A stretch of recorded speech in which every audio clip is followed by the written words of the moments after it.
bakunzi bacano imbaraga z'ubugingo, Umwami Yesu nashimwe. Amahoro y'Imana bane namwe. Nkuko mubizi nitwa Mukandengoro Laurence, ndi inshuti yanyu, ndi umuvugabutumwa bwiza bw'ijambo ry'Imana, sengera kuri ADPR ya Gatenga, ndi umukristo waho. Uyu munsi rero tugiye kuganira ku ijambo ry'Imana rivuga ku kwimura imyuka irindwi ihagaze ku misozi irindwi, imisozi irindwi cyangwa se muri gakondo y'Abisiraheli cyangwa se gakondo yawe. Uyu munsi tugiye kuganira kuri iri jambo, twumva uburyo wabasha kuyimura cyangwa se ukayahindura. Imana iduhana umugisha. Reka dutangire dusenga Imana. Mana nziza, Mana y'icyubahiro, Uwiteka Mwami Imana yacu, nyir'ububasha, nyir'ubutware bwose, nyir'ubushobozi, izina ryawe ryubahwe, ubwami bwawe buze, ushaka kibeho mu isi nk'uko kibaho mu ijuru. Utubabarire ibicumuro byacu, ntuduterane mu bitwoshya, ahubwo udukize umubi, kuko ubwami n'ububasha n'icyubahiro ari ibyawe, uhereye none ukageza iteka ryose. Uri Imana ikiranuka muri byose. Twoherereza umwuka wera mu izina rya Yesu muri uyu mwanya, kugira ngo ijambo ryawe rigiye kumvikana mu matwi ya benshi, rigira imbaraga, rigira ububasha, rikora imirimo n'ibitangaza, kandi rihindure byinshi mu buzima bw'abantu, kugira ngo Mwami ubuzima bw'umwuka bubeho bugwije imbaraga muri twe. Urakoze rero ko ubanye natwe kandi kugiye kutugirira neza, mu izina ryawe ryera Yesu Kristo urakoze, amen. Tunejejwe n'Imana kuri uyu mwanya wa none, dushimira Imana ko Imana yabanye natwe iraturinda, kandi Imana yagiye itanga ingabo nyinshi zipfa ku bwacu.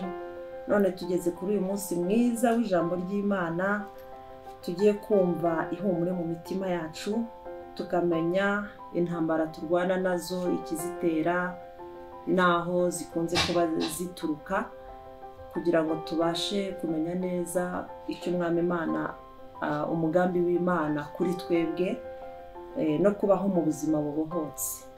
Imana rero ibampera umugisha. Tugiye kuganira ku ijambo ry'Imana dusanga mu Gutegeka kwa kabiri ibice 18, umurongo w'9 kugeza ku murongo wa 14. Tuhasome. Haravuga ngo, numara kugera muri icyo gihugu Uwiteka Imana yawe iguha, ntuzige gukurikiza ibizira bikorwa n'ayo mahanga. Muri mwe ntihazaboneke ucisha umuhungu we cyangwa umukobwa we mu muriro, cyangwa ukora iby'ubupfumu, cyangwa uragurisha ibicu, cyangwa umupfumu, cyangwa umurozi, cyangwa umwambuzi, cyangwa ushikisha, cyangwa uragurisha abantu ibizababaho, cyangwa umushitsi, kuko ukora ibyo wese ari ikizira Uwiteka yanga urunuka. Kandi ibyo bizira ari byo bitumye Uwiteka Imana yawe izirukana ayo mahanga imbere yawe. Utungane rwose ku Uwiteka Imana yawe, kuko ayo mahanga uzayahindura yumvira abaragurisha ibicu n'abapfumu, ariko wehoho Uwiteka Imana yawe ntigukundira kugenza utyo. Imana yacu ishimwe. Ijambo ry'Imana rero ni ryiza. Ijambo ry'Imana mu buzima bwacu riduha icyerekezo, rikaduha imyifatire, rigira ububasha, kandi rigira imbaraga kuri twebwe mu guhindura, cyangwa se mu kutugira abakristo ba nyabo, ndetse no mu kutugira abanyabwenge. Buriya inzira yose iyo ugiye kuyicamo bigusaba kuyiba mu maso, kuyigiramo ubwenge kugira ngo utaza kuyoba. Rero intego y'icyigisho cy'uyu munsi nayise kwimura amahanga 7 yafashe imisozi 7 yawe y'umugisha. Imana iguhaye imbaraga zo kwirukana ayo mahanga cyangwa se kuyahindura no guhindura. Imana yacu rero idufashe. Muri iyi si harimo ubwami bubiri, harimo ubwami bw'Imana, hakabamo n'ubwami bwa Satani, harimo ubwami bwa Kristo. Intebe ya Kristo iba mu ijuru, ni naho abakristo bose bahanze amaso, ni naho iherezo ry'umukristo, ry'urugendo rw'umukristo niho ruzasoreza. Ubwo ni ubwami bwa Kristo. Ubwami bwa Kristo burya buba mu mutima w'umuntu, bukaba mu bantu. Hari rero n'ubwami bwa Satani, ari wo mwuka cyangwa se ubwami bwa Satani cyangwa se umwuka wa Satani, nawo ukorera mu muntu, baba mu bantu. Ariko iherezo ry'uwo mwuka n'abawukorera ni urupfu, ni ukurimbuka. Intebe ya Satani ibikuzimu, n'abamukorera cyangwa se abamukurikiye, abo nabo iherezo ryabo ni ukurimbuka nibadahinduka ngo bahindukirire umwami Yesu abahe agakiza ku buntu. Imana rero idufashe, itugirire neza. Reka tuvuge kuri ubu bwami bwa Kristo ho gatoya. Ubwami bwa Kristo butuyobora inzira nziza. Buriya mu muntu habamo umwuka w'Imana ukubwira ngo iki ni kibi, iki ni cyiza, kora icyiza, ikibi kireke. Uyu mwuka rero wa Kristo cyangwa se umwuka wera, wo twita umwuka wera, niwo nzira ifunganye, niwo uducisha mu nzira ifunganye. Umukristo wayigiyemo neza, wakurikiye Kristo aca mu nzira ifunganye. Imana yashyize inzira ebyiri imbere y'umuntu, hari inzira ifunganye, hakaba n'inzira y'igihogere. Ariko izi nzira zikaba zijya ahantu hatandukanye. Niyo mpamvu rero ku mukristo w'ukuri cyangwa se ku muntu ushaka inzira y'agakiza, anyura mu nzira ifunganye. Inzira ifunganye uhuriramo n'ibigeragezo, uhuriramo no kurwana no kureka ibyaha. Ni intambara ikomeye umukristo ahura nayo.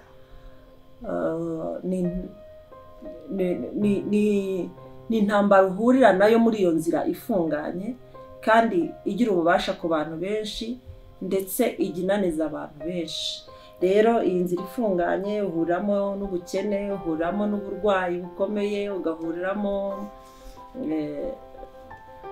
n'ibishaka kukunaniza, ugahuriramo n'ibintu bitandukanye. Ariko ugasabwa kubyihanganira, ugasabwa kubyereka Imana kugira ngo Imana ikubere umufasha muri urwo rugendo. Uhuriramo rero n'ibindi bishaka kukureshya, bikunezane, bizana ibinezaneza. Ushobora guhuriramo n'ibigutera irari ry'iby'isi, bikagutera kwifuza ibyo udafitiye ubushobozi, ibyo udafitiye ububasha ako kanya. Nyamara wenda byari no mu isezerano yuko uzabibona, ariko ugahuriramo n'ikintu cyatuma hari wenda washaka nko kubyifuza vuba cyane kugira ngo bikugereho vuba utarushye. Icyo gihe rero kugira ngo bigereho cyangwa se kugira ngo bibone, nuko Satani azana akantu k'agahuge, akabiguhugenzereza, ukabikerererwaho, kandi bikarangira n'ubundi, cyangwa se ukaba wabibona mu buryo butari bwiza. Ubwiyo nzira yawe yo kuba uciye mu nzira ifunganye, ukawihuriyemo n'ibizazane, ukawihuriyemo n'ikintu cyakubera inkomyi, cyatuma utabasha kugera ku musozo neza w'iyo nzira. Iyi nzira rero irafunganye, duhuriramo na byinshi bitugora, bituvuna, bituvunira umutima, ubona yuko rwose utarebye neza wakwita ko wenda nta bwenge ufite, cyangwa se ukaba wakwita ko wenda wayobye. Ariko kuko ari inzira ifunganye, iherezo ryayo nyine tugomba kunyuramo duhatana. Iherezo ryayo ni mu ijuru, ni ku Mana Data, niho abera bose bazajya kuruhukira, niho umwami wacu w'amahoro w'ihumure n'ituze niho ari. Hanyuma rero inzira y'igihogere ni inzira ya Satani, ni inzira yemera byose. Ni inzira yemera ubwicanyi, ni inzira yemeramo inzangano, ni inzira yemeramo kwiba, ni inzira yemera ubusambanyi, ni inzira yemera ibishushanyo bisengwa, ni inzira yemera byose. Iyo nzira rero ni inzira y'umwijima, amaherezo yayo ni urupfu, ni ukurimbuka, ni ukujya kwa Satani. Imana itugirire ibambe. Naho inzira ya Kristo, ngo iyo nzira rero yo izitwa iyo kwera no gukiranuka. Iyo nzira y'iki? Iyo nzira nubwo ya Kristo nubwo yo ari ifunganye, ariko ngo iyo nzira Imana ishimwe ngo izitwa iyo kwera no gukiranuka. Imana rero idufashe kandi itugirire neza. Rero tugarutse ku ijambo ry'Imana dusomye, iyi ni inzira Abisiraheli baciyemo, ni inzira igoye. Ubwo bavaga muri Egiputa, Imana ibagabiye mu gihugu cyabo, bahuye n'ibikomeye cyane Bibiliya igitubwira. Ariko noneho bageze hano muri iki gice cya 18, Abisiraheli bahanurirwa umuhanuzi Mesiya, mbese bahanurirwa inzira bagiye kunyuramo, bahererwamo n'amabwiriza.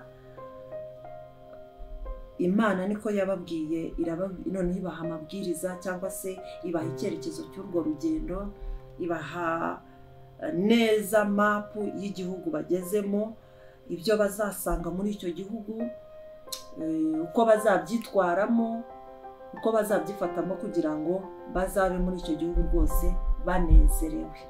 Imana yacu ishimwe.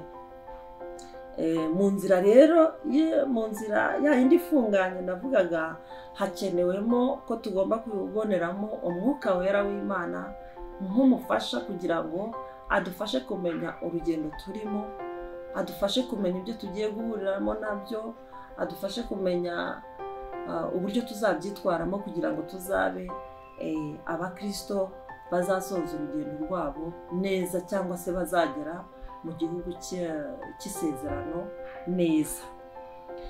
Nuko rero Imana irababwira iti, nimugera muri icyo gihugu Uwiteka Imana yawe iguha, ntuzige, mbese ntuzakora ibintu bishya usanzeyo, kuko ibyo usanzeyo ntabwo byigeze binyubahisha. Aya mahanga ni amahanga yari yarazunguye Abisiraheli ubwo bari barajyanywe muri Egiputa, bajyanywe n'Imana kwigishirizwayo.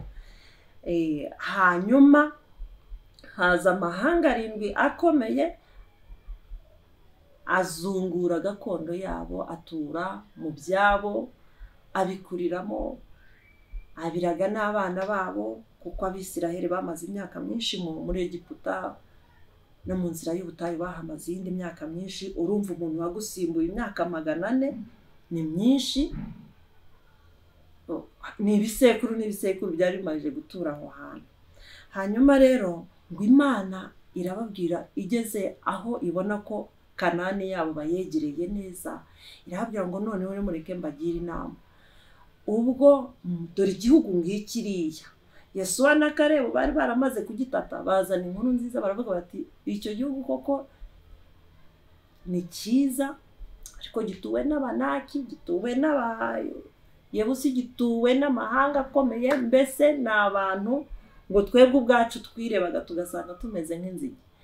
Imana rero nabo ariko bo baravuga bati icyo kora niba Uwiteka twishimira icyo gihugu tuzagitaha kandi n'abo bantu tuzabarya nk'abarya imitsima. Imana rero nabo nayo imaje kubegereza kuri icyo gihugu aho bakireba neza, ahari yari imaje nko gukora ku bwenge bwa Kalebu bwa Yesuwa, yari itangiye nko kumugira inama y'uburyo azatuzamo Abisiraheli uko imiryango yabo 12 yari imeze. Nuko iramubwira ngo nuko rero nugera muri icyo gihugu, we wa Misiraheli wowe uri mu rugendo uyu munsi, wowe nge nanjye turi mu rugendo twese, nitugera muri icyo gihugu ngo ntuzige gukurikiza imigenzereze yabo muri icyo gihugu, ntuzakurikiza ibikorwa byabo ngo by'ayo mahanga, ntuzige kuraguza, ntuzige gucisha umwana wawe w'umuhungu cyangwa umukobwa mu muriro, muri mwebwe ntihazabonekemo abapfumu, muri mwebwe ntihazabonekemo abaragurisha imutwe, ntihazabonekemo abaragurira abandi ibizaba, muri mwebwe ntimuzasenge izindi mana, ntihazabonekemo abarozi, ntihazabonekemo umwambuzi, ntihazabonekemo abarozi, ntihazabonekemo abashikisha cyangwa abaragurisha abantu ibizaba cyangwa umushitsi. Ngo kuko ukora ibyo wese Uwiteka ngo ni ikizira, ubikora wese Uwiteka mwanga urunuka. Iyo ni imirimo rero yabariye abanyamahanga cyangwa se y'aya mahanga 7 bo bakoraga. Aya mahanga rero 7 niyo nagira ngo tuganireho, wenda tuvugeho makeya, naba umwuka yaramfashije kumenya, ariko hari amahanga 7 yari yarahagaze, yari yarazunguye Abisiraheli, kandi ayo mahanga yarakomeye. Ariko Uwiteka aravuga ngo nuko rero ngo ahubwo ayo mahanga ngo hawe imbaraga zo kuyahindura. Imana ishimwe ngo muzayahindure, ngo kuko ibyo ngibyo bakoze byo kuragurisha, byo kuragurira abandi, byo kuba abapfumu no gushikisha no gucisha abana babo mu miriro, ibyo ngo nibyo byatumye Uwiteka Imana yawe ngo ituma yirukana ayo mahanga. Nukuvuga ngo iyo aba bantu baza kuzungura gakondo y'Abisiraheli, bakubaha Imana y'Abisiraheli, bagakora ibyo Uwiteka ashaka, Imana yari kuzana Abisiraheli ikabagarura mu gihugu cyabo, ariko bakabana neza, bagaturana neza, bakaba umukumbi umwe. Ariko bo kuko bagiye mu bintu by'ubuntu bataruhiye, babiramirijemo izindi mana, boserezamo izindi mana imibavu, kandi ari igihugu cyiza, ari igihugu gitagatifu, banduza igihugu cy'Uwiteka. Nyamara bibagirwa yuko Abisiraheli bajya kujyanwa nabo muri ruriya rugendo rwo mu butayu, bajya kujyanwa muri Egiputa, nabo nuko bari bakoze ikosa imbere y'Uwiteka, bituma Imana ijyana urubyaro rwabo ngo muri Egiputa. Hanyuma nabo rero baje, ayo mahanga aje kuzungura, nayo noneho akora ibizira biruta iby'Abisiraheli, ibiruta ibya mbere. Nuko rero ngo kubw'ibyo ngibyo bakoze, ngo nicyo gitumye Uwiteka ngo yirukana ayo mahanga imbere yawe. Nukuvuga ngo hari amahanga ushobora wowe ubwawe guhindura, ariko hari n'amahanga utahindura, ahubwo bisaba imbaraga z'Imana, bisaba ko Imana ariyo yagira ikikora ikaba yayirukana. Yo nta nubwo ari gahunda yo kuyahindura, ahubwo ni gahunda yo kuyirukana, akava imbere yawe, akakubisa nawe ukicara muri gakondo yawe utunganye, utuje. Gakondo yacu irahari. Buriya umusozi uriho w'umubabaro ntabwo ari Imana yakuremye, ahubwo hari umwuka waje ukwimura kuri uwo musozi, utura mu mwanya wawe, hanyuma wowe uhagara ku musozi utari uwawe. Niyo mpamvu uhuriraho n'ibizazane bitandukanye. Ariko Uwiteka arabyitegereza, ngo yumvise kuniha no gutaka kw'Abisiraheli ngo batakishwa no kwa Farawo. Rero Imana nawe izakumva, yumve gutaka kwawe, yumve no kuniha kwawe, bitumiza ikurwanirire, igufashe mu ntambara, yirukane amahanga ari mu buzima bwawe, yirukane amahanga ari mu mugisha wawe, akugeze Uwiteka akuzana gutuzemo. Imana yacu ishimwe. Bishatse kuvuga ngo umukristo w'uyu munsi nakomere ku rugamba.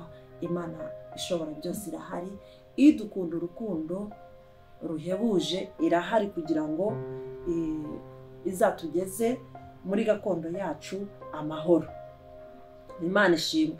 Amahanga rero ya mbere cyangwa se umwuka wa mbere wari uri kuri uwo musozi ni umwuka w'Abaheti.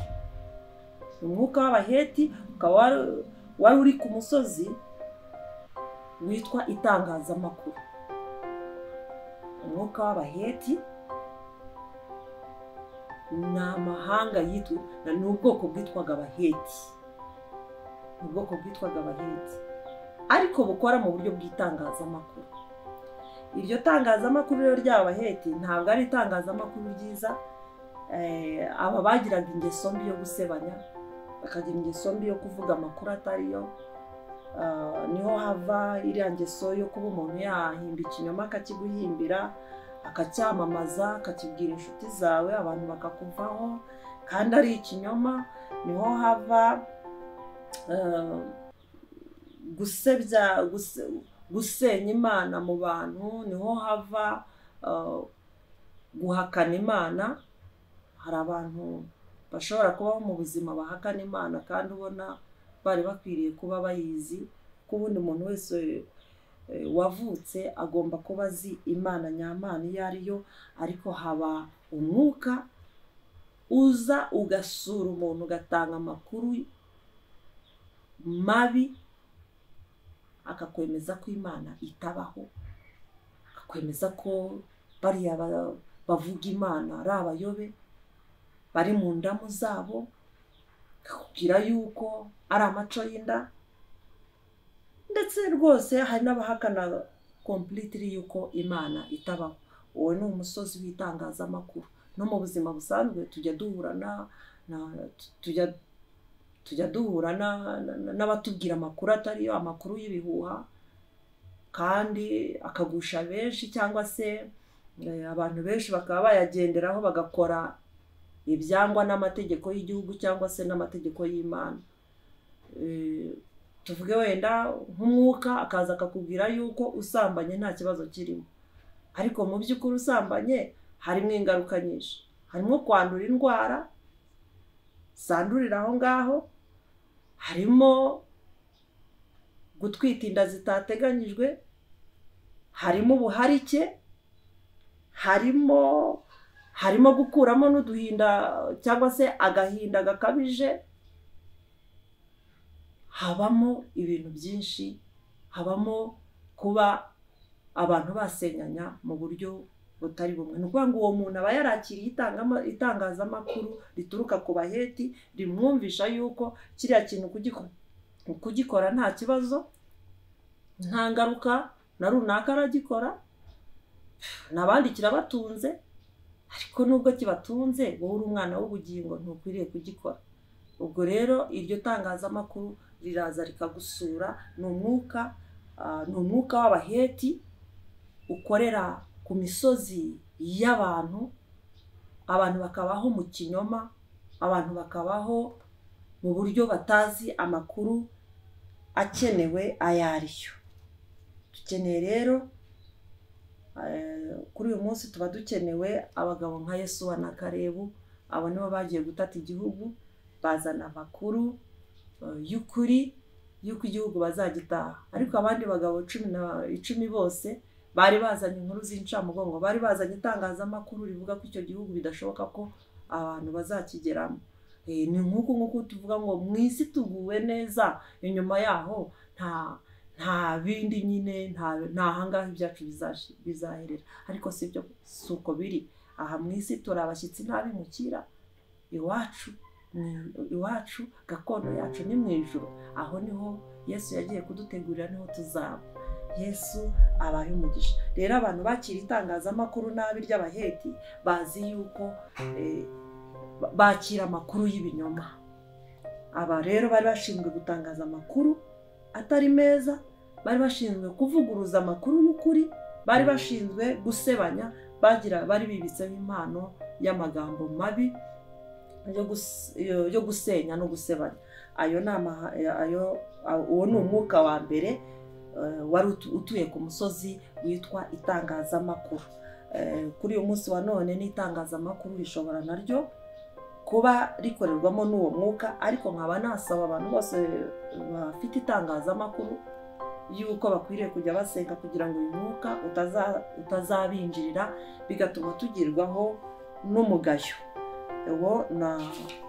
Ayo ni amahanga, uwo ni umwuka wa mbere. Umwuka wa kabiri ni umwuka w'abagirugashi. Uwo mwuka w'abagirugashi utuye ku musozi wa politiki, uri ku musozi witwa politiki.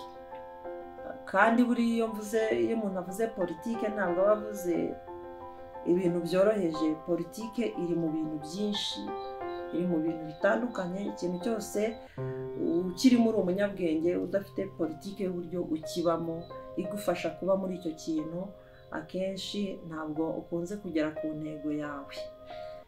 Rero aba bantu, aya mahanga yari ashinzwe kunyaga ibya rubanda. Yari politiki mbi ishinzwe kunyaga ibya rubanda, bagakandamiza, habagaho ikandamiza. Bari bashinzwe kwamamaza cyangwa se kugaba amashami mu bihugu bitandukanye kugira ngo bashyireho ikandamiza, bakariganya ibya rubanda, bakigumura ku butegetsi, bakigumura ku babayobora. Ibi bishobora no kubaho no mu nshuti ikakwigumuraho ikakuvaho. Burya no kubana n'undi mukabana neza nayo ni politiki. Uwo mwuka rero w'abagirugashi usenya ibyagezweho byiza, uhora buri munsi urwanya imyubakire y'umuntu, imyubakire ya gikristo, imyubakire y'ivugabutumwa, imyubakire y'igihugu cyiza, imyubakire myiza y'igihugu. Uyu mwuka ushinzwe kuza kurwanya iyo myubakire myiza.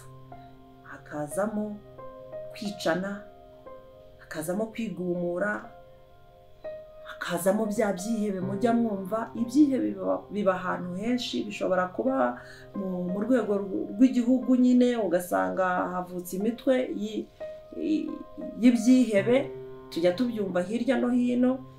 Ariko no mu buzima bwacu busanzwe habamo ibyihebe, no mu buzima bwa gikristo hajya habamo ibyihebe. Abantu bakaba rwose bari aho ngaho ariko ari ibyihebe, badakorwaho n'ijambo, badahindurwa naryo, batagira guca bugufi, batagira kubaha Imana no kuyitinya, batagira uwo batinya, batagira uwo bubaha, batumvira, bikakaza. Iyo ni umwuka rero uturuka ku bagirugashi. Aha niho hajya havamo za kudeta, waba ari umwuka w'abagirugashi. Uyu mwuka wigeze utera ibwami mu gihe cya Morodekayi na Hamani. Igihe Morodekayi yari ari ibwami ku marembo y'ibwami, Hamani ari we munyarugo w'ibwami, uyu mwuka w'abagirugashi warahateye icyo gihe, bituma abayuda bacirwaho iteka. Baravuga ngo noneho barimburwe, kubera ko uyu Morodekayi yari yaraburiye umwami igihe bari bagiye kumukorera kudeta, igihe bari bagiye kumwica. Noneho uwo mwuka rero ujya muri Hamani, ashaka gukubita kudeta Morodekayi ndetse n'umwami. Hanyuma uyu mwuka warahabaye icyo gihe, abazi inkuru zo muri Esiteri ibice 9 kuva ku bice 7 ibice 5 ibice 7 kugeza no mu bice 9, muze kuhasoma murasanga ukuntu Hamani yagiwemwo n'umwuka wa kudeta, akavuga ngo iby'umwami uwo mwami akunze kubaha ngo bamugenzereze gutya, bamwambike ingofero y'umwami, bamwambike mwenda mwiza w'umwami, bamwicaze ku ifarashi nziza y'umwami, ngo ubundi bamutambagize mu murwa wose, bagende bamuririmbira bavuga ngo dore umwami akunze kubaha. Iyo ni kudeta yarashatse gukorera umwami kugira ngo amusimbure, kandi namara kumusimbura yice ubwoko bw'abayuda bwose aburimbure. Ni ukuvuga ngo rero uwo ni umwuka uhagarara kuri politike, ugashaka gukuraho ubuyobozi bwiza kugira ngo bashyireho ubuyobozi bwicana cyangwa se bufite izindi mpinduramatwara ariko zitazabera nziza rubanda. Rero niyo mpamvu umukristo w'ukuri akwiriye gusengera ubuzima bwe, agasengera ubuzima bw'itora, agasengera n'ubuzima bw'igihugu. Iyo umwuka w'abagirugashi ukava mu gihugu, igihugu kikaba gitekanye rwose, kandi n'abantu babona uko basenga, babona uko bubaha Imana. Icyo gihe hakenewe abantu nka Nehemiya na Daniel. Nehemiya yaravuze ati muze twubake, ntimurebe ko tumeze nabi. Icyo gihe bisaba ko haboneka abantu b'abagabo bavuga bati muzane ibiti, muzane amaboko, muzane imbaraga, muze twubake ibyasenyutse, tubyubake. Ibyasenyutse byarasenyutse, ariko dufite imbaraga zo kuba twakongera tukubaka. Na Daniel nawe rero azana impindura, guhindura kuzana kubaka Yerusalemu nshya, kubaka ubwami bw'Imana. Imana yacu idushoboze kuba intangarugero mu gusengera igihugu, mu gusengera itorero, mu gusengera ubuzima bwacu bwa buri munsi, kugira ngo uyu mwuka w'abagirugashi utazaboneka mu gihugu ukoreramo cyangwa se mu gihugu uvukamo. Aho uri hirya no hino ushobora no kuba utakivukamo, ariko Uwiteka yarakoherejeyo kugira ngo uhabonere umugisha, uhabonere imibereho. Aho uhagaze rero ujye usengera igihugu uvukamo, usengera itorero usengeramo, usengera umuryango uvukamo, usengere igihugu urimo, usengera isi yose muri rusange. Imana yacu ibona aho ikorera imirimo yayo mu bantu bayo. Imana yacu ishimwe cyane. Undi mwuka ni umwuka w'Abamori. Umwuka w'Abamori ni umusozi wa edikasiyo. Uwo mwuka w'Abamori uragenda ugahagarara muri edikasiyo, muri edikasiyo y'igihugu cyangwa se muri edikasiyo muri rusange. Ni umwuka ujya mu burezi, ukorera mu burezi cyane. Uburezi rero ntituvuge edikasiyo ntitwumve minisiteri y'uburezi, ahubwo twumve umuntu atangira kurerwa ryari. Umuntu atangira kurerwa akivuka, bwa burere bwo hasi, bwa burere bwo mu muryango, bwa burere bw'igihugu. Amen. Bwa burere, iriya ni edikasiyo. Niyo mpamvu niba uri umubyeyi cyangwa se niba utangiye umushinga wo kuba wumva ugiye gushaka, ubundi wagiriwe ubuntu bwo kumva aya magambo cyangwa se gukumvira ijambo, nakugira inama yo kubanza ugasenga Imana, ikabanza ikagira gute, ikabanza ikaguha nawe ubwawe, ikaguhindura, ikaguha ubundi bwenge, kuko uba ugiye kuzabeshaho benshi. Ibikurimo nibyo uba ugiye kuzatungisha umwana uzabyara, nibyo uba ugiye kuzamureresha, ukamureresha iby'umwuka, ukamureresha iby'ubuzima busanzwe, ukamureresha ibitekerezo, ukamureresha ingeso nziza, ukamureresha. Ni ukuvuga ngo rero edikasiyo itangira, edikasiyo ihera mu bwana umuntu akivuka, ihera hahandi hasi mu muryango, ikaza kugera muri edikasiyo isanzwe rusange y'igihugu, ariko edikasiyo yaratangiriye hasi. Edikasiyo rero ni ikintu kinini cyane. Umusozi w'uburezi ni umusozi ukomeye, ni umusozi ufitiye runini cyane isi niwe ufitiye runini cyane, itorero niwe ufatiye runini cyane igihugu. Imana yacu ishimwe. Sinzi ukuntu Imana yashyizemo iri jambo, ariko njyewe mu mutima wanjye nuko umwuka yasobanuriye, nasanze umuntu yaragize uburere bwiza, akaganirizwa neza, akavukira mu biganza byiza, akavukira mu maraso meza, atarimo umuvumo, atarimo ibibazo, atarimo ibikomere, atarimo, ukarererwa aho hantu. Ntekereza ko Imana burya muba mutangiranye neza, muba mutangiranye neza. Ubwo rero Imana twese tubwirizwa gutanga uburere. Umuryango ubwirizwa gutanga uburere bwiza, itorero rigatanga uburere bwiza, n'igihugu nacyo kigatanga uburere bwiza.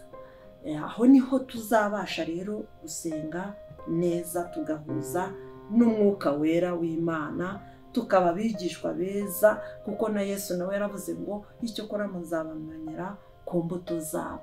Ni ukuvuga ngo rero umwana ajya asa na se. Hari ijambo ry'Imana ritubwira ngo musa na so Satani, ngo ababyawe n'umwuka ni abana b'ubugingo, ngo ariko ababyawe n'umubiri ni abana basa na se. Ubwo rero natwe dukwiriye gusa na data wa twese mwiza. Uyu mwuka rero w'Abamori, icyo wari ushinzwe n'iki? Wari ushinzwe kwigisha kwihakana Imana, ukinjiza ubutinganyi. Wari ushinzwe kwangiza intekerezo z'abana bakiri bato. Niho hano yavuze ngo ni muri mwe ntihazabonekemo ucisha umuhungu we cyangwa umukobwa we mu muriro. Ni ukuvuga ngo rero ibi bintu wari ushinzwe kwangiza abana bakiri bato, ukabangiza mu mitekerereze, ukabangiza ku buryo batazigera bamenya iby'ubwenge n'ubuhanga n'ubumenyi. Niyo mpamvu rero uyu mwuka w'Abamori ubundi umuntu aba akwiriye gusenga awirukana. Uyu mwuka rero uzana guca ibice mu bantu. Bibiliya iravuga ngo nijoro dusinziriye umwanzi araza arabiba. Uyu mwuka ujya uza buhoro. Umuntu ashobora kutawiga mu muryango, ariko akawigira hanze mu nshuti. Uwo mwuka ukaza ukinjira mu muntu, ukangiza neza neza, ukangiza ibyiza byose wari warubatswemo, wari warigishijwe, iby'ukuri ukabigukuramo. Uyu mwuka rero ujya uhagarara ku mashuri y'abana. Kuri uyu munsi wa none niho usanga umwana ashobora kuvuga ati njyewe ndize imyaka 2-3, ariko akabivamo akanga kwiga. Ugasanga urahora umwana rwose akemera akava no mu muryango kubera kwanga kwiga, kuko ntashaka kwigishwa iby'ubwenge, iby'ubuhanga n'ubumenyi. Ahubwo umwuka w'Abamori wamujyanye hirya kumwigisha iby'ubwamori. Urajya kumwigisha iki? Urajya kumwigisha ubutinganyi, urajya kumwigisha kunywa amatabi, urajya kumwigisha kunywa ibiyobyabwenge, urajya kumwigisha. Uwo ni umwuka w'Abamori burya ubitera. Rero bisaba yuko uwo mwanzi aba yaraje akabiba dusinziriye, itorero risinziriye, abanyagihugu basinziriye, ababyeyi dusinziriye. Umwanzi akaza muri iryo joro akabiba rwihishwa, akaza akabiba mu muntu, akabika ibanga. Umuntu ufite uyu mwuka w'Abamori abasha guhisha neza ingeso ze z'ubupfu, zikazagaragara nyuma zarakuze, bikamubera ibibazo bikomeye cyane. Rero Bibiliya iratubwira ngo muri mwe ntihazaboneke ucisha umuhungu we cyangwa umukobwa we mu muriro. Ni ukuvuga ngo ntihazaboneke uwigisha abana be gukorera izindi mana, ntihazaboneke uwigisha abana be kuraguza, gushikisha. Ibyo bintu byo kosereza izindi mana imibavu ntibizatubonekeho. Ntihazabonekemo umuntu udashobora kuba muri mwebwe. Ntihazagire uwanga kujyana umwana mu ishuri ryiza ryigisha ibyiza. Ntihazabonekemo umuntu ubuza abo mu rugo rwe cyangwa abana be kuboneka mu nzu y'Imana isumba byose. Ni ukuvuga ngo rero uyu mwuka w'abamori icyo wari ushinzwe ni ukwanga rwose, ni ugutanga, mbese ni ugutanga ubukene mu buryo bw'umwuka, ubukene bwo kumenya no gusobanukirwa, ndetse ukananiza abantu mu misengere, bigatuma umuntu adasenga, naho wabasenga ugasenga ukene. Ibi rero byakeneye uyu mwuka ushinzwe kurwanya kwaguka kw'itorero, kwaguka kw'abavugabutumwa, kwaguka mu ijambo, kwaguka mu by'ubuhanga, kwaguka mu by'ubumenyi. Ni umwuka rero uhagarara ku musozi wa edikasiyo.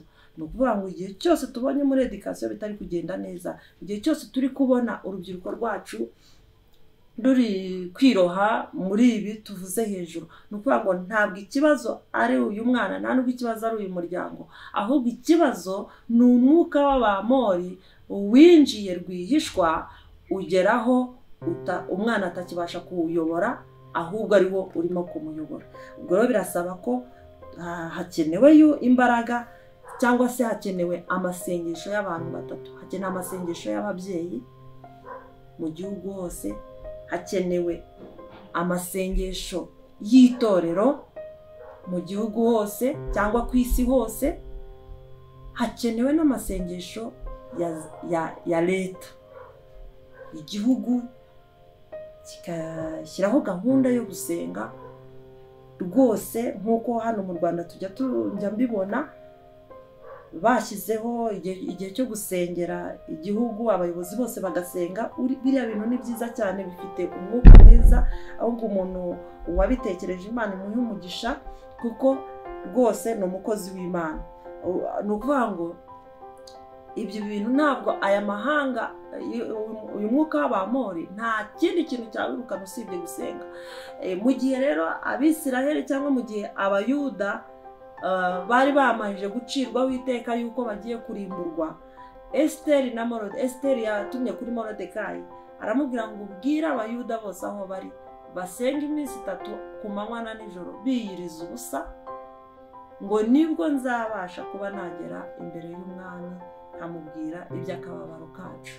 Hanyuma ngo Morodekayi nawe aragenda bigenza gutyo, basenga amasengesho igihugu cyose, Abisiraheli, Abayuda bose barasenga. Nuko umunsi wari uwo gupfa, cyangwa se umunsi bari burimburirweho, bagira ububasha ku banzi babo. Imana yacu ishimwe, natwe Imana yacu izatwirukanira ayo mahanga y'abamori, izatwirukanira uwo mwuka w'abamori.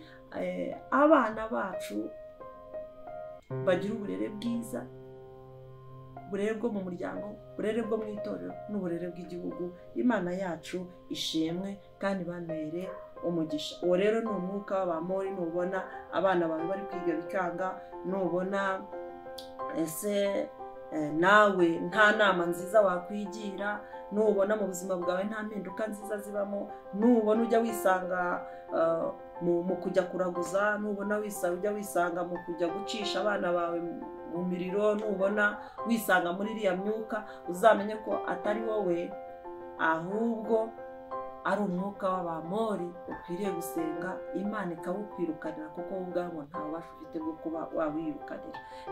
Nongere kuyibutsa ko iyi myuka cyangwa se aya mahanga ngiye kubabwira ni amahanga Uwiteka azirukana kubera ko yakoze ibizira. Ntabwo ari wowe uzayarwanya, ahubwo ni amahanga Uwiteka we azakwirukanira utagombye kurwana, kuko wowe nta bubasha ufite bwo kuba wayashobora. Undi umwuka tugezeho ni umwuka w'Abanyekanani. Umwuka wa kane ni umwuka w'Abanyekanani uhagaze ku musozi w'ubucuruzi, umusozi w'imikorere. Uyu mwuka w'Abanyekanani ni umwuka wari mubi cyane. Icyo gihe niwo wari ufite ubucuruzi ku isi hose, niwe wari ufite imikorere, niwe wari ufite ijambo, niwe wari ufite imikorere, niwe wari ufite ubushobozi, niwe wari ufite ijambo. Ariko nubwo bacuruzaga cyangwa nubwo bakoraga, ntabwo bacuruzaga ibintu byiza, bacuruzaga ubumaji,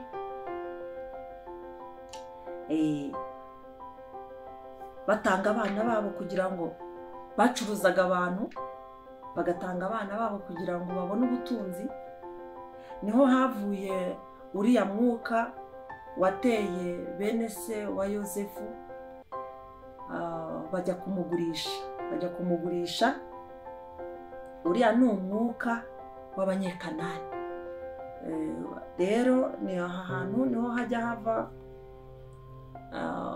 icyo gihe bacuruzaga n'ibishushanyo bisengwa. Niho Imana yahamagaye Aburahamu yamukura kwa Setera, yamukuraga mu kugurisha. Ise wa Aburahamu yitwaga Tera, yacuruzaga ibigirwamana, ibishushanyo bisengwa, yacuruzaga ibigirwamana. Nuko Imana ihamagara Aburahamu, iramubwira ngo va kwa so Tera, ngo nkujyane ku musozi nkwereka. Imana yacu rero itugirire neza. Aba bantu rero bacuruzaga ibi bintu nibo bungukaga cyane. Iyo wabaga udakora zino mana, ukazana bizinesi cyangwa se ukajya gusaba akazi runaka ariko udakorera izi mana zabo, ntabwo wungukaga, ntabwo wateraga imbere. Baragukomanyirizaga, bakagukomanyiriza ku buryo wowe nta terambere ugira, nta rwunguko ugira, n'imirimo utari n'akazi wiswe ngo urabonye ntabwo uri bukamaremo igihe, kubera ko hari umwuka w'Abanyekanani ukugendaho kugira ngo agukure muri uwo mwanya urimo, awicaremo, kugira ngo azabone ibyo ashyira abapfumu, abone ibyo ashyira mu bugome, abone uko akorera imana ze yemera.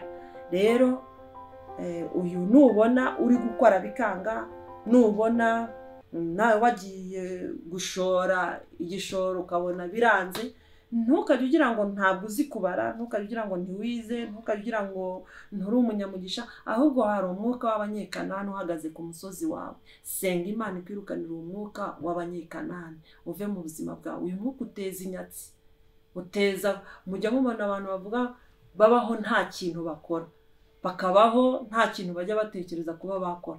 Uriya mwuka w'Abanyekanani waragiye ukamwereka ko nta kintu ashoboye gukora mu isi, ukamwereka ko ntaho yagera. Ni ukuvuga ngo rero uyu mwuka uragenda ugahagarara kuri wa musozi w'umugisha wawe, icyo wari buzabe cyo, umwuka ukagikuriramo, ukagubwa neza, ariko wowe ukababara. Ariko bakundwa, ubu turi abana b'Imana kandi dufite ubutware n'ubushobozi. Imana ishimwe. Niba ubona ibi bintu bikumazeho kabiri, ni ukuvuga ngo ugomba gusenga Imana ikakubera iki?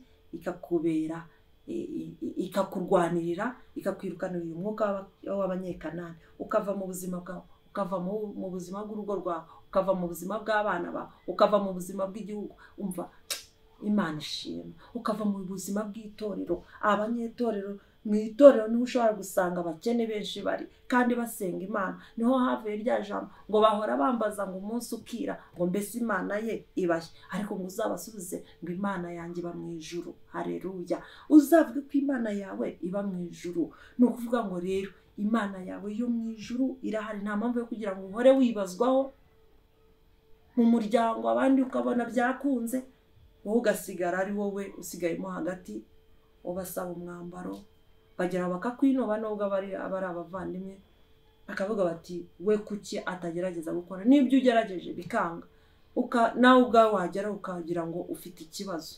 Ni ukuvuga ngo rero icyo gihe nta kindi, ni umwuka w'Abanyekanani uba warahagaze mu buzima bw'imibereho yawe ya buri munsi. Bisaba rero gusenga. Icyo gihe dukeneye umugabo rero nka Salomo uzi gusenga Imana, Imana ikamuha ibyo yasabye, ikanamuha n'ibyo atasabye. Kuko yaravuze ngo Salomo, uguje kunsenga ntusabe ngo nkwicire abanzi bawe, ngo nguhaye ibyo nsabye, ngo kandi nguhaye n'ubutunzi. Bibiliya ikavuga ngo mu bami bayoboye icyo gihugu bose, mu bami bamubanjirije n'abamukurikiye, ngo ntawigeze anganya ubutunzi nawe. Kuko inzu y'Imana Salomo yubatse, Bibiliya cyangwa se abahanga batubwira yuko ngo yayubakishije miliyari 175 z'amadolari. Ni ukuvuga ngo yari yubatswe n'amazahabu kuva hasi kugera hejuru. uyu mugabo yari afite ubutunzi bukomeye cyane ariko buturuka ku Uwiteka Imana yacu. biturutse mu gusenga. Imana yahise imwirukanira ikimuha isezerano ry'uko izakomeza ingoma ye. Yahise imwirukanira uyu mwuka w'abanyekanani uva mu buzima bwe, uva no mu gihugu cye. Igihugu cye kibugira ubutunzi rwose. Imana yacu rero ishimwe. Dukeneye abagabo bahagarara mu gusenga, cyangwa abamama bahagarara mu gusenga, abakobwa bahagarara mu gusenga, abasore bahagarara mu gusenga, bagasaba ubutunzi buturutse mu ijuru, bagasaba imikorere iturutse mu ijuru, kugira ngo batazagirwa ho n'umugayo. Imana rero itwirukanira aba banyekanani. Baratuzengereje, bajya batuzengereza. Imana ifite ububasha n'ubushobozi bwo kubirukana, ikabadukura imbere, natwe tukajya tubasha gutura icya cumi n'amaturo, twumva tunezerewe ko byavuye mu byo Uwiteka yaduhaye. Imana ishimwe. Umwuka wa karindwi umwuka wa gatanu ni umwuka w'Abaferezi. Umwuka w'Abaferezi uri ku musozi w'idini. Umwuka w'Abaferezi ukorera ku musozi witwa idini. Umusozi witwa idini rero ni ikintu gikomeye cyane. Ni ikintu gikomeye cyane kuko mu idini haberamo byinshi kandi bitandukanye. Ariko ngiye kuvuga ku bintu bibiri. Mu idini habamo imyuka ibiri. Habamo umwuka w'idini, habamo imyuka ibiri. Habamo umwuka wa Satani, hakabamo n'umwuka w'abantu. Wambwira ngo none umwuka w'Imana uri he? Umwuka w'Imana uba mu itorero rya Kristo. Uba mu itorero rya Kristo. Ariko mu idini iri ngiri, iyo umbonye nambaye gutya uhita umenya idini nsengeramo. Iyo umbonye runaka nawe imyitwarire ye uhita umenya idini abarizwamo. Iryo ni idini. Idini rero ntabwo rigira umwuka wera. Idini rigira ahubwo imyuka ibiri, umwuka wa Satani n'umwuka w'abantu. Aba bantu rero, cyangwa se twebwe dupfiriye, cyangwa se duheze kuri uyu musozi. Umusozi w'idini ugira ububasha bwinshi ku bantu, kandi ukayobya abantu bagahagarara ku idini aho kugira ngo bahagarare ku itorero rya Kristo. Kuko Yesu cyangwa se Kristo azaza gutwara itorero, ntabwo azaza gutwara idini. Ni ukuvuga ngo mu misengere yawe ugomba gusenga, ugomba gusenga mu buryo bukwinjiza mu itorero, ukaba mu itorero rya Kristo. Ariko iyo habayeho kureba inyuma, habaho n'umwuka w'idini. Uyu mwuka w'idini rero uyobya ijambo ry'ukuri mu bantu, ukayobya ijambo ry'ukuri mu bantu, ukagoreka ukuri kw'ijambo ry'Imana mu bantu. Umuntu akabaho mu idini, aragaragara mu mirimo mu idini, ariko muri we atari mu itorero rya Kristo. Uyu rero ahangaha rero hakorera umwuka wa Satani ugikorera mu madini. Umwuka wa Satani winjira mu baririmbi, umwuka wa Satani winjira mu bavugabutumwa, umwuka wa Satani winjira mu bakijijwe vuba no mu bakijijwe kera. Umwuka wa Satani ntugira umuntu utinya. Njye nabonye nta muntu utinya.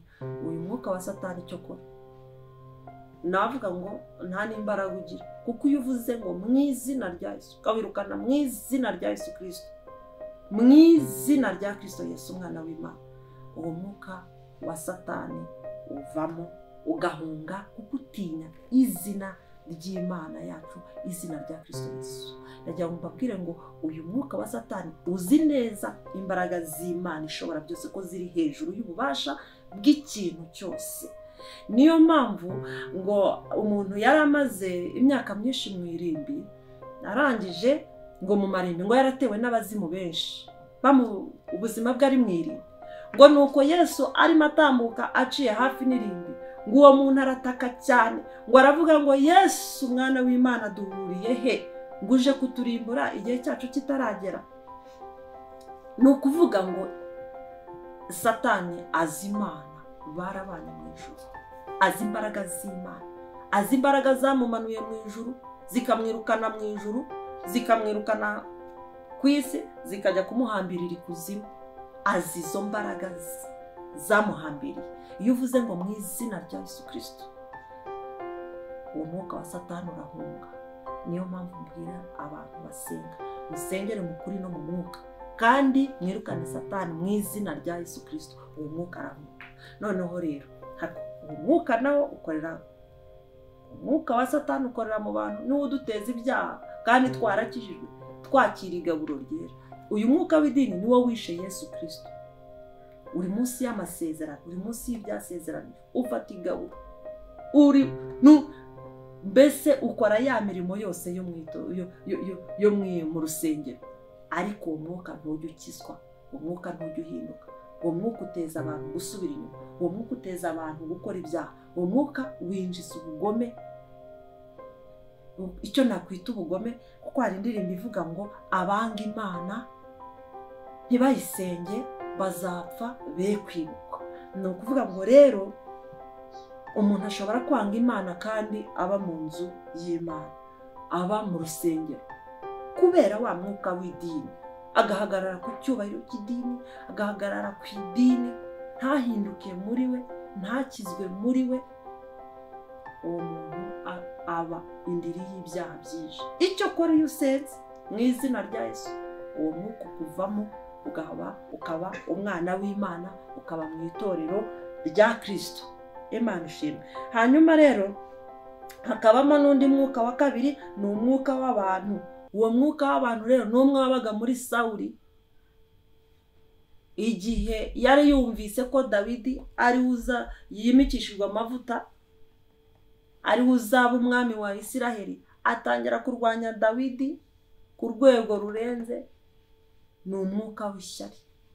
Umwuka w'ishyari rero uvuka, umwuka w'ishyari iyo uvuze uti mu izina rya Yesu, nawe uravuga ngo mu izina rya Yesu, kuko Yesu wamenyereye nyine kubaho ngaho. Uwo mwuka wamenyereye kubaho ngaho bavuga Yesu udafite aho afashe. Bibiliya iravuga ngo umwana w'umuntu abuze aho arambika umusaya. Ni ukuvuga ngo Yesu abuze aho arambika umusaya mu muntu, uvuga Yesu ariko ntawe ukurimo. Niyo mpamvu iyo uvuze ngo mu izina rya Yesu, kandi umwuka w'umuntu undi, uwo mwuka ntaho uri bujye.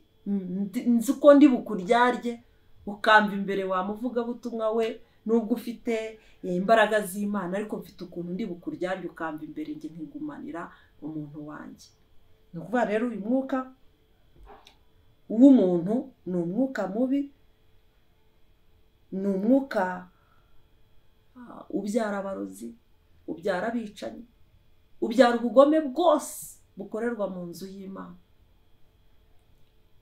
Uyu mwuka rero ni umwuka mubi, ni umwuka w'ishyari, ni umwuka wica abantu, ukazana ibyaha by'inyongerezabugingo n'ibyicisha. Ni umwuka udapfa gukizwa, ahubwo wirukanwa n'imbaraga za Kristo Yesu. Yesu yaravuze ngo mwene abo badayimoni ntibirukanwa n'ikindi, ngo ahubwo biruka ngo no gusenga wiruje ubusa.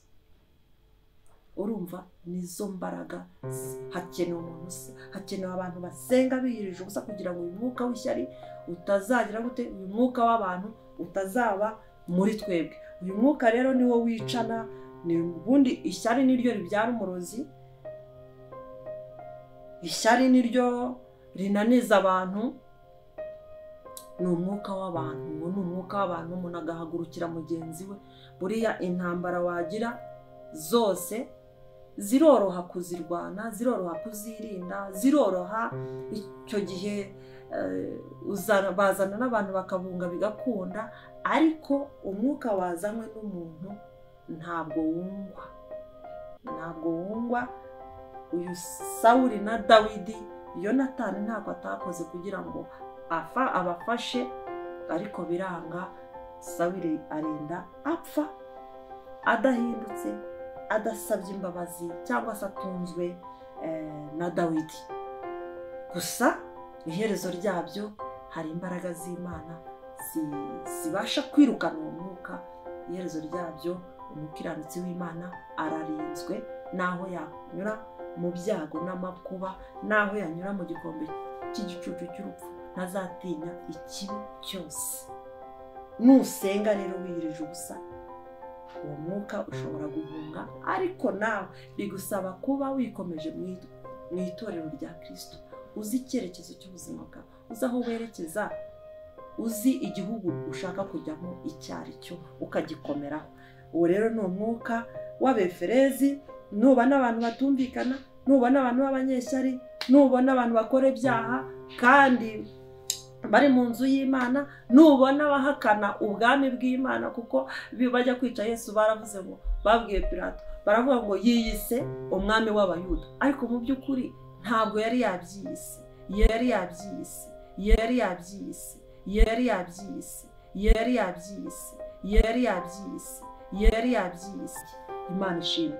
Rero ngo numva uyu mwuka, iyi myuka uko ari ibiri ikorera mu bantu, ntugatangare cyangwa se ngo nawe ube umufana wabyo, ahubwo jya wirukana uyu mwuka w'abeferezi, uve mu buzima bwawe, uve mu misengere yawe, uve mu gukiranuka kwawe, uvemo.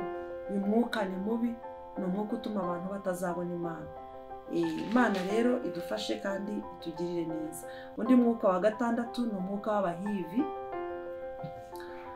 Ni umusozi wa Satani, Satani nyirizina. Satani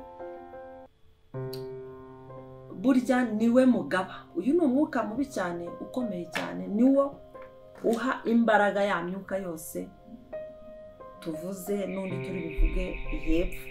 Ni umwuka rero mubi cyane, ni umwuka wa Satani, uri mu musozi wa Satani nyirizina. Satani rero iwe burya ngo nta ntambara zibayo zindi kwa Satani, ahubwo kwa Satani akorera, ni umunyabwenge, akorera mu birori, ajya ashuka abantu ati muze, bagaterana bati reka duterane twishime tunezerwe, ariko muri ibyo birori abantu bakibyita ko ari ibirori, ariko muri ibyo birori atari ibirori bivuga Imana, atari ibirori bivuga Imana. Twagiye tubona ibirori bitavuze Imana. Hari ibirori umwami umwe yagize ngo umwana we arabyina cyane, amaze kubyina ngo umwami aramubwira ati mwana wanjye unsabe icyo ushaka.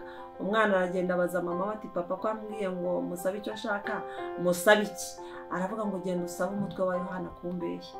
Ariko si uyu mutwe wa Yohana yarawusabye se ari buteke? Yarawusabye ngo awugira ati ibyo birori ni ukuvuga ngo ibyo birori ntabwo byavugaga Imana, byari birimo Satani. Natwe hari ibirori tujya dukora mu wenda, reka mvuge ibyo nawe narabonyeho gato. Hari ibirori nigeze mbona ibirori byabaye, mbona abantu banezerewe, ariko ngiye kubona mbona muri ibyo birori agaragaweho n'ikintu navuga ko kitabaye cyiza. Nabonye umuntu w'umukecuru asinda yikuramo imyenda yose imbere y'abakwe, imbere y'abuzukuru, imbere y'abamwubahaga, yikuramo imyenda yose azi ko aryamye ku buriri. Ibyo birori biba birimo abadayimoni, bari ibirori byatumiwe na Satani kugira ngo Satani kandi akoresha uko ashoboye muri icyo kirori, akahagaragara agakora ikintu kigaragaza ko ibyo birori bitari ibyo kuvuga Imana. Niho ujya avuga ngo bazaterana, ahari bazaterana, ngo ariko si njye nzaba mbateranije. Ibi birori bajya babikora, barangiza bakavuga bati noneho tujye inama.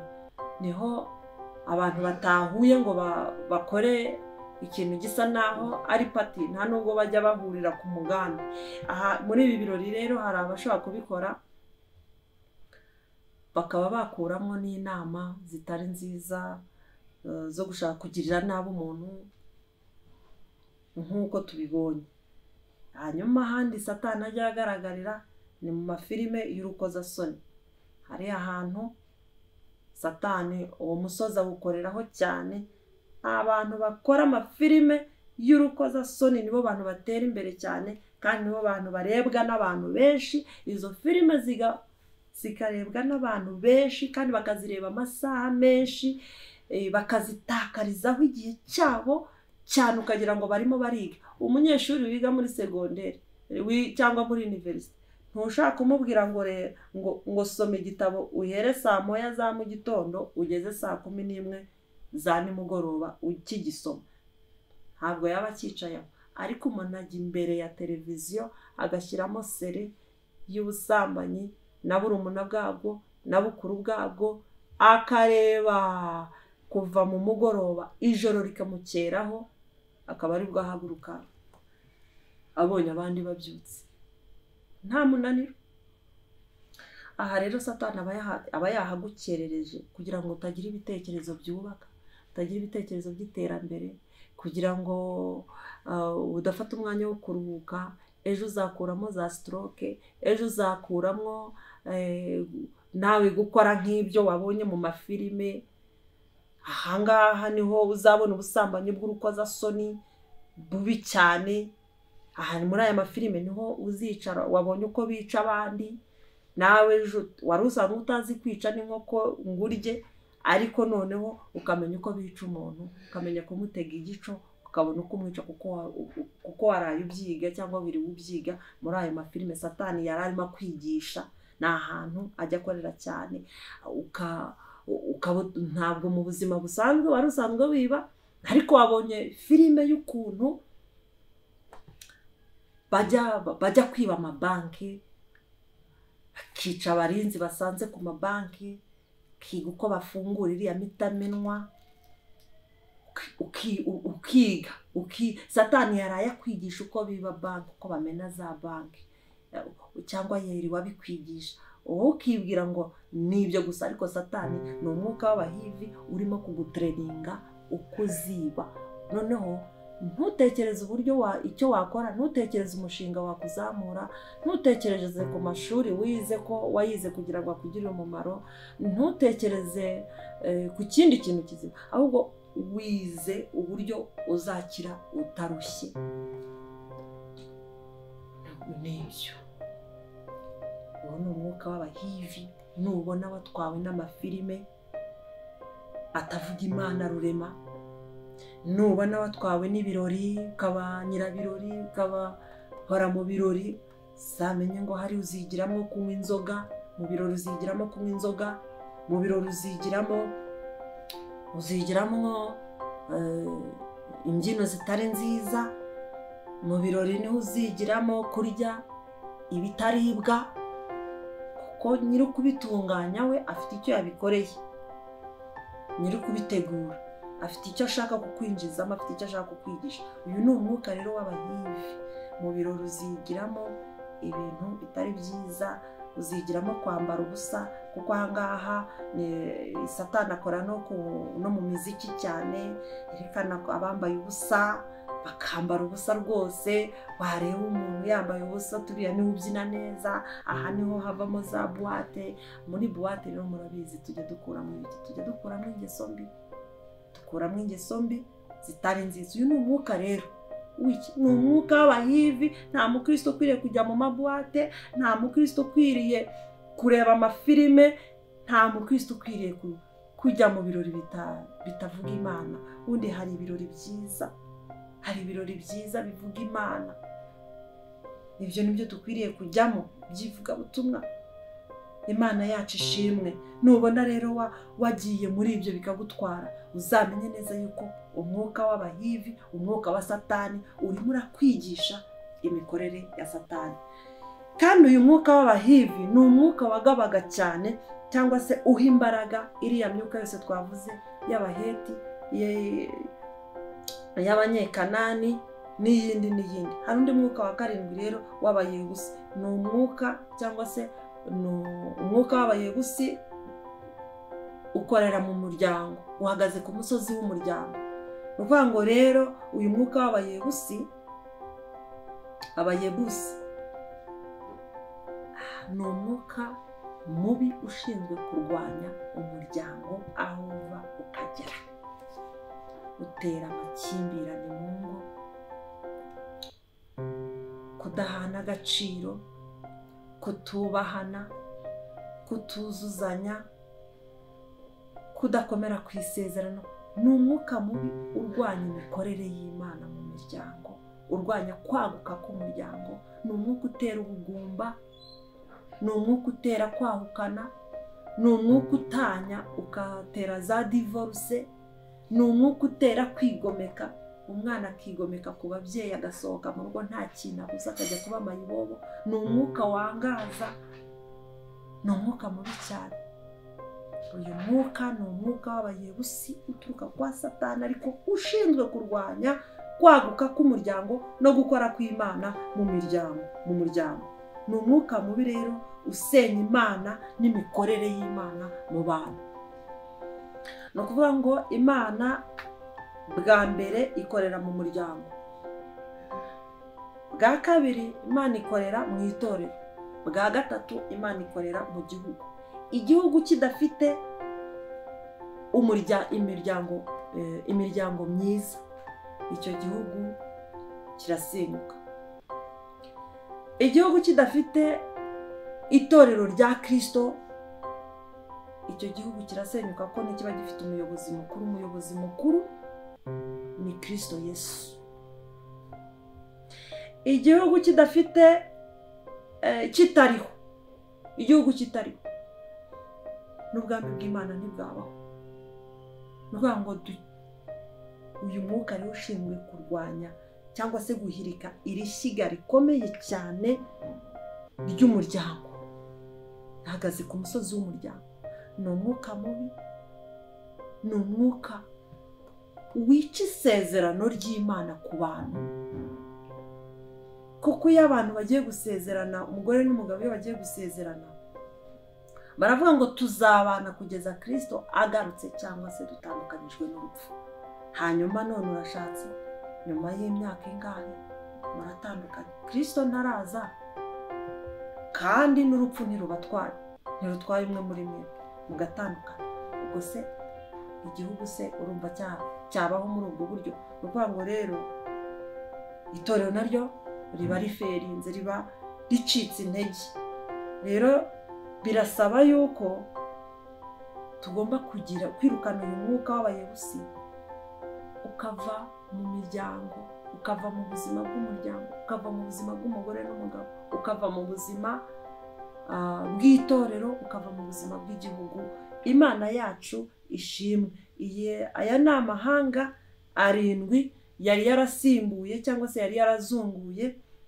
Ni amahanga 7 akomeye yari yarazunguye Abisiraheli, ashinzwe kurwanya cyangwa se kongera kugaruka kw'Abisiraheli mu gihugu cyabo. Rero aya mahanga ntabwo Bibiliya uko itubwira ntabwo itubwira ko twebwe aya mahanga ari twe tuzayiruka, ahubwo Imana yaduhaye imbaraga ngo yaravuze ngo niyo mpamvu ngo kubw'ibyo bakora, ngo Imana ngo ibyanga urunuka, ngo ni ikizira, ngo nibyo bitumye Uwiteka Imana yawe izirukana ayo mahanga imbere yawe, ngo utungane ku Uwiteka Imana yawe. Ni ukuvuga ngo aya mahanga uko ari 7, ntabwo Abisiraheli bari gushobora kuyirukana ku misozi yabo, ahubwo Imana niyo yirukana aya mahanga. Ku kindi cyigisho kiri inyuma, hari aho Imana igirana icyo tuzagira nyuma y'iki. Hari aho Imana igirana n'Abisiraheli ikavuga ngo nzagucisha muri aya mahanga, ngo ariko nzayakwirukanira. Ni ukuvuga ngo Imana rero niyo izirukana aya mahanga ku musozi wawe. Ibyo wowe utazashobora kwirukana, Imana izabyirukana. Ibindi bisigaye ngo ubihindure. Imana ishimwe. Uyahindure, ayandi uyahindure, ayoroheje uzayahindura, ariko aya ngaya 7 Uwiteka Imana azayakwirukanira. Dusoza reka dusome mu Gutegeka kwa 2 ibice 31 umurongo w'8. Haravuga ngo Uwiteka ubwe azakujya imbere, azabana nawe, ntazagusiga, ntazaguhana. Ntutinye, ntukuke umutima. Imana ishimwe. Imana ngo niyo izakujya imbere, ntizaguhana. Ngo Imana izabana nawe, ntizagusiga, ntizaguhana. Ngo kandi ntutinye, ntukuke umutima. Impamvu Imana izakujya imbere ni iki? Ni uko izi ko imbere yawe hari amahanga arindwi ahagaze ku misozi yawe 7 y'umugisha, kandi utabasha kugira gute, utabasha kwirukana wowe ubwawe. Izakujya imbere kugira ngo ikwirukane hano mahanga, ikwirukanire uyu mwuka, ikwirukanire uyu mwuka w'Abaheti, ikwirukanire umwuka w'Abagirugashi, ikwirukanire umwuka w'Abamori, ikwirukanire umwuka w'Abanyekanani, ikwirukanire umwuka w'Abeferezi, ikwirukanire umwuka w'Abahivi, ikwirukanire umwuka w'Abayebusi. Ayo mahanga Imana yo mu ijuru iyirukane, nawe andi azasigara uzayahindure, uyahindure uko ushaka, kuko Bibiliya yanjye cyangwa ijambo ry'Imana riravuga ngo twahawe umwuka w'ubwenge. Imana iguhe umwuka w'ubwenge, ntuzahindurwe n'aya mahanga. Niko Bibiliya ikubwiye ngo ntuzayigane, ntuzige imico yabo, ntuzakore ibi bizira, ntuzabigane, ahubwo bo bazakwigireho gukora ibyiza no gukiranuka. Bibiliya iravuga ngo Bibiliya iravuga ngo Imana niyigena umucyo n'umwijima, ngo kandi umuriganya n'uriganwa, ngo byose byaremwe n'Uwiteka. Ni ukuvuga ngo umuriganya arahari.